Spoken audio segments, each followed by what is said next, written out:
তো গাইস আমার পার্সেল চলে এসেছে। হ্যাঁ পার্সেল কমপ্লিট। তো কিছুদিন আগে আমি একটা অর্ডার দিয়েছিলাম অনলাইন থেকে, তো দেখি এসছে, তোমাদেরকে দেখাই গিয়ে এসছে।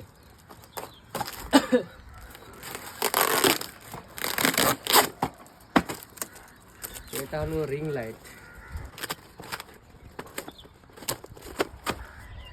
এটা হলো একটা রিং লাইট 10 ইঞ্চের ব্যাটারি। এটা হচ্ছে স্ট্যান্ড, মোবাইলে যে স্ট্যান্ড আছে সেগুলো। যদি কাউকে চায় তো তুমি কমেন্ট করবে, আমি তোমাদেরকে লিঙ্কটা দিয়ে দেবো। এটা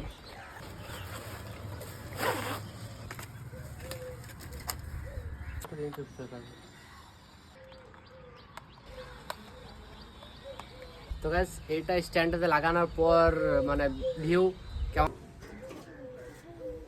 তো গাইস এটা যদি কাউকে চায় তো আমাকে তাহলে কমেন্ট বা ডিএম করবে, আমি তোমাদেরকে লিঙ্ক সহ পাঠিয়ে দেবো তোমাদের এই স্ট্যান্ডটা। কাউকে যদি চায় তো বলবে আমাকে।